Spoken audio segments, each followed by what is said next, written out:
Hello, welcome pen friends. I'm back with another ink profile. And today's ink is Noodler's Rome Burning. And this is the ink that you guys voted for with the most amount of votes. I think it got 20 votes. So let's get started. It's a very interesting ink. It's gold, but it's very complex. Don't let this fool you.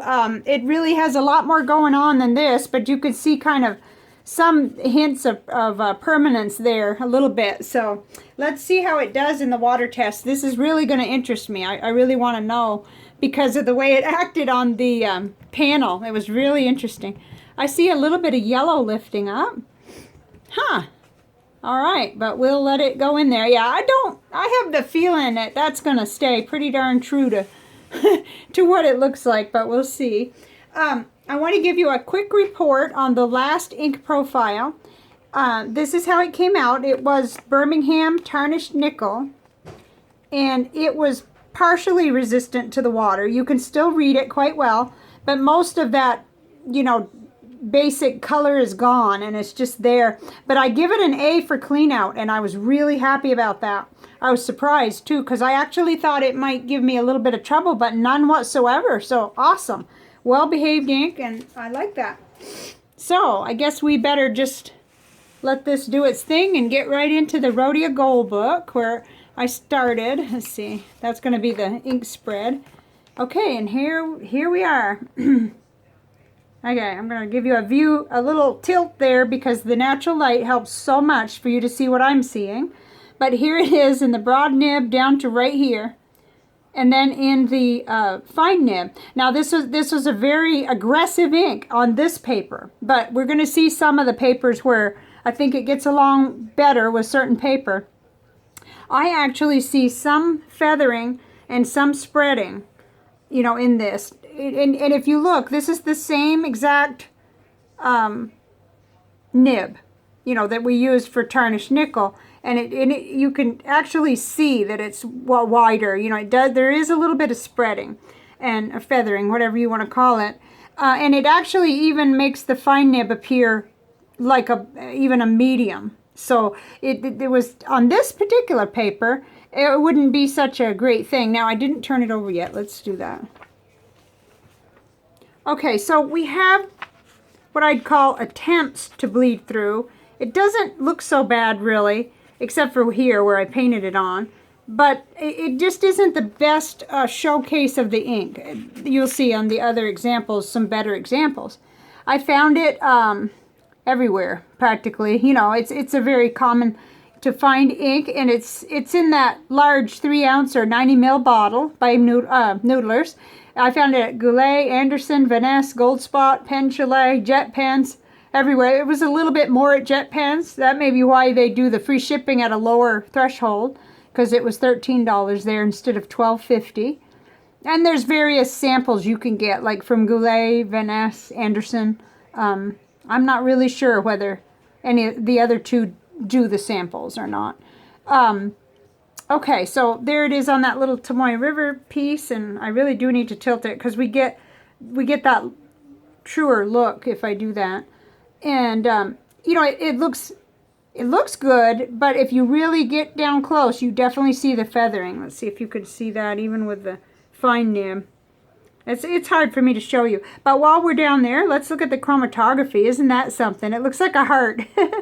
I'm seeing purple and then kind of like a brownish almost, and then yellow rising up out of that. It's quite cute actually. So there it is on there, but it did different things on different paper.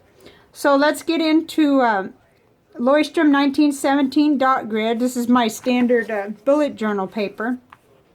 Okay, and I didn't like it on here because I could see some feathering and I could see some spreading of it, but that wouldn't bother me quite as bad as this did. There was a lot of bleed through. So, we know that this paper isn't the best with all inks. It does pretty good with our sort of average run-of-the-mill, well, I'm saying run-of-the-mill. Let me put that better.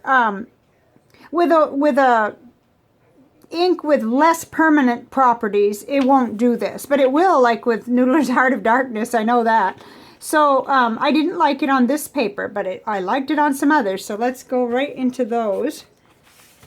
Okay. Here comes trusty little CVS Caliber memo paper. Oh, what's going on back here? Well, my goodness. I guess I need a new bookmark. There.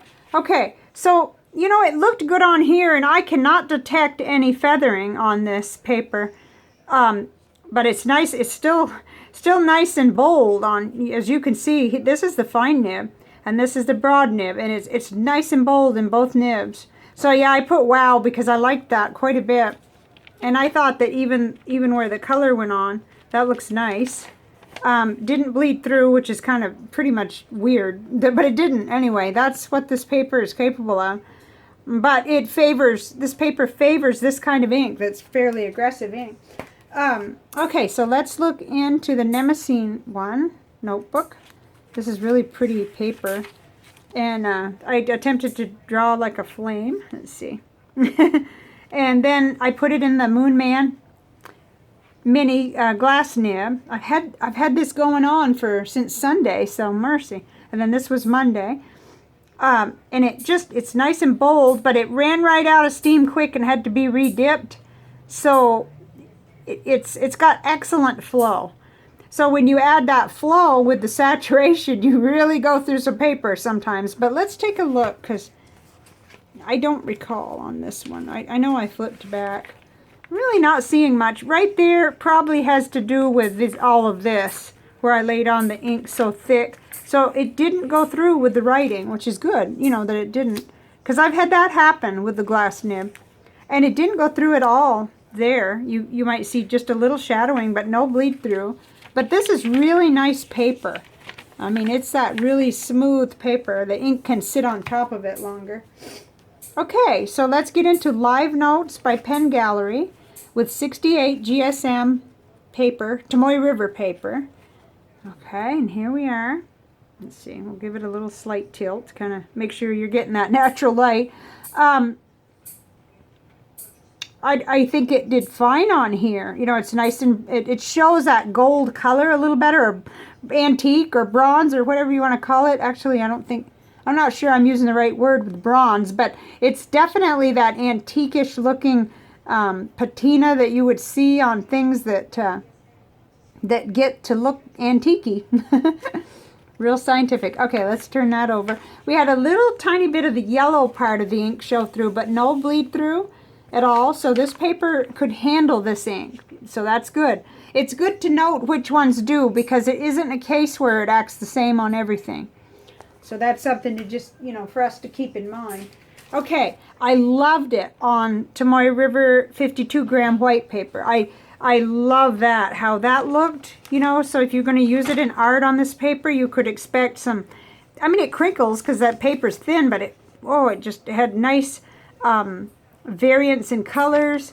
And then I had to re-dip, so all this fussiness here is, I wrote this and realized, boom, it ran right out of ink. So I re-dipped it so we'd get a nicer, you know, more true to the color. I wrote on another paper for a while and came back in.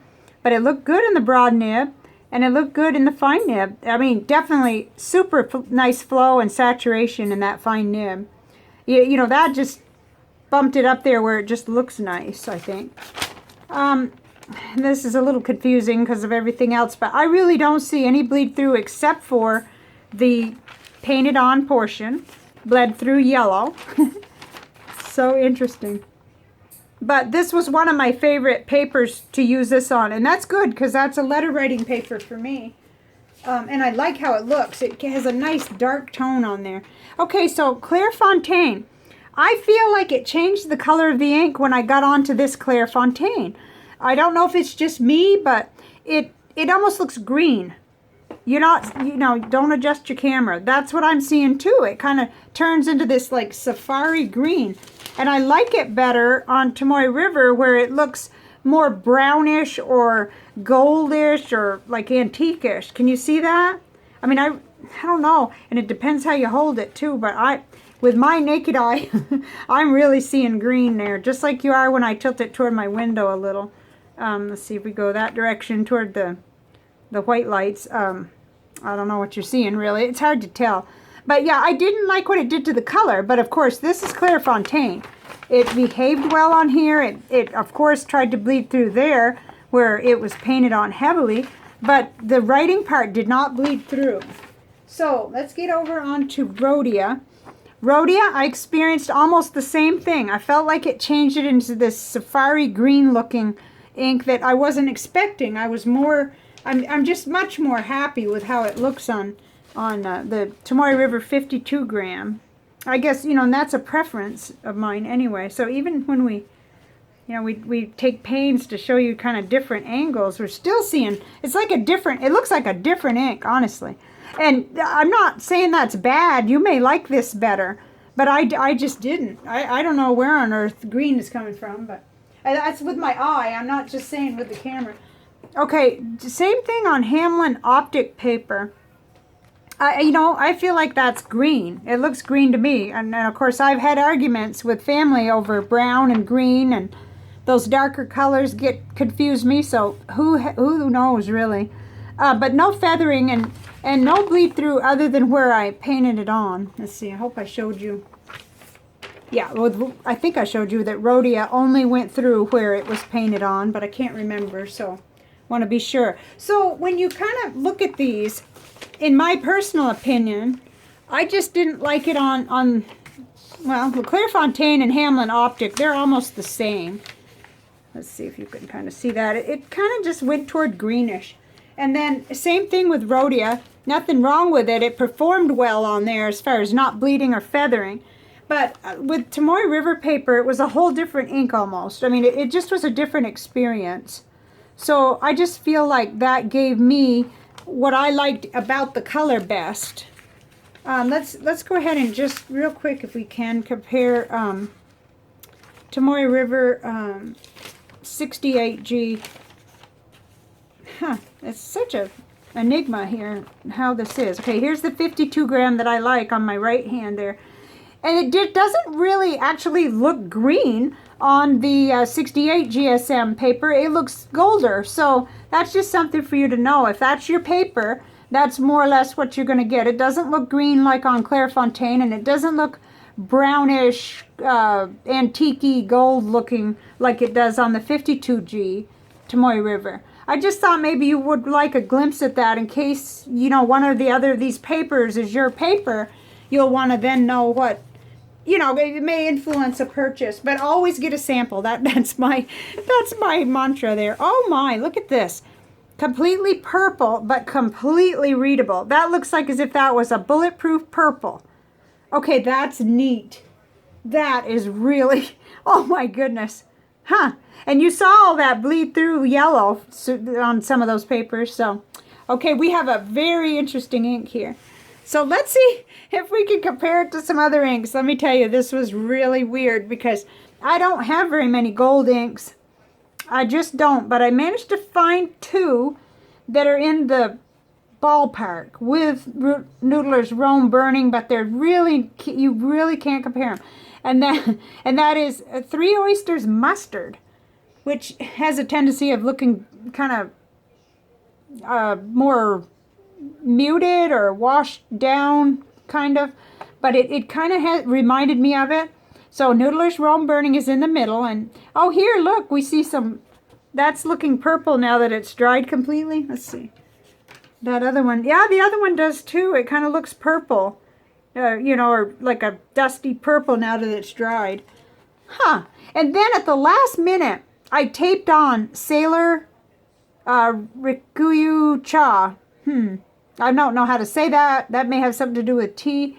But that does kind of remind me of it. It's a darker toward brown or dark gold. That's interesting, isn't it? But, you know, I just couldn't find anything that was anything like it. I think this is quite unique. But then again, I don't go for too much gold. We had that holiday blend from Ink Journal that's burnished gold, but that doesn't look really anything like it.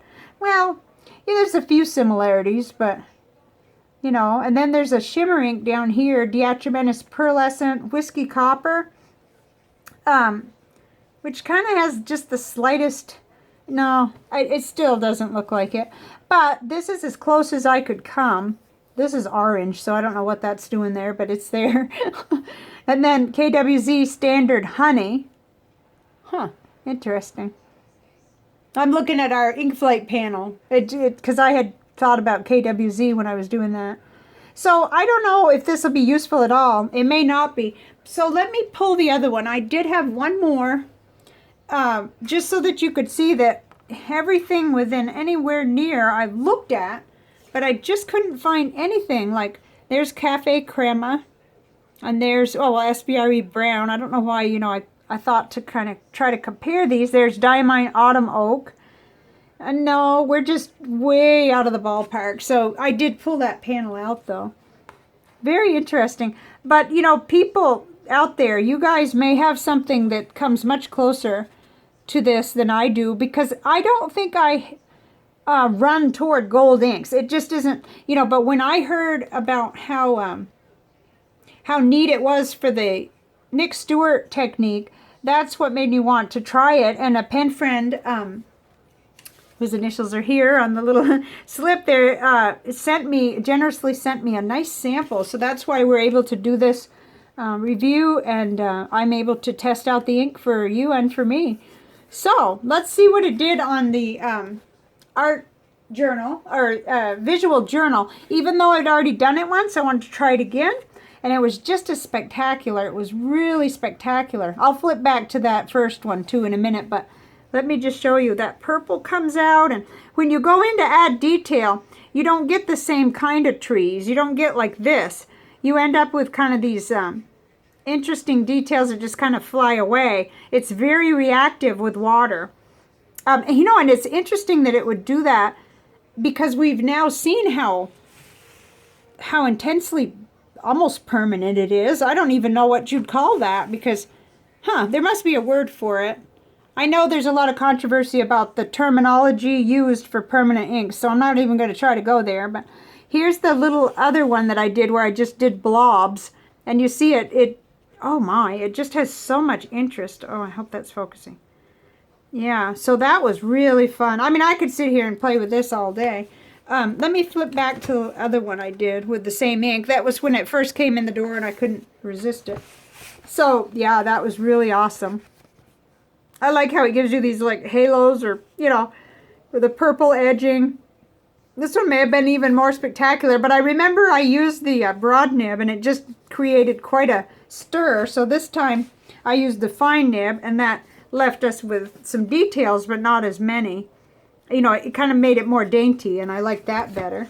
And then, of course, it's another one of those really, really interesting looking. It looks like germs or something, you know.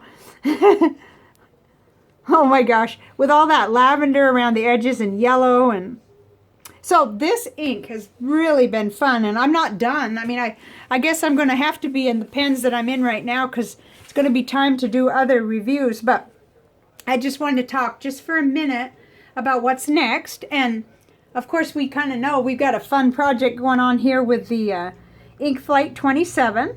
So we've got 7 mystery inks that are probably, the codes are being cracked as we speak, and I'm sure there's a way to find out through what they sent us. But I think it's kind of neat approaching it at first, not knowing what these colors really are. This one's really got me stumped. All that gold sheen is just amazing. So you're getting a first look kind of at the panel now that it's dry, and it's a little bit easier to see it. Yeah, and like down here, this, when I tilt it like that, you're seeing what I'm seeing. When I put it down, sometimes, depending on how I hold it, it darkens. So, we have to work around those things some. And that red is pretty intense too. It has a deeper look to it.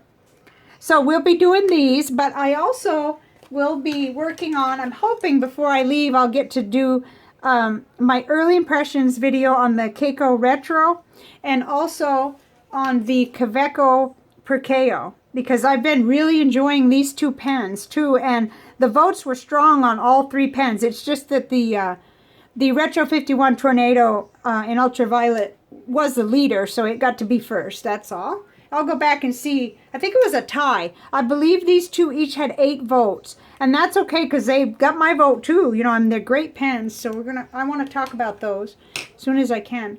So I will see you back here soon. Oh, I was going to try to make this short, but it isn't. With Mystery Ink number 1 that we may have already, you know, if you go on social media, you're going to start seeing probably answers, spoilers or whatever. But we'll still have fun with it. We'll compare it to other blues and have a good time. So I'll see you back here. Bye for now.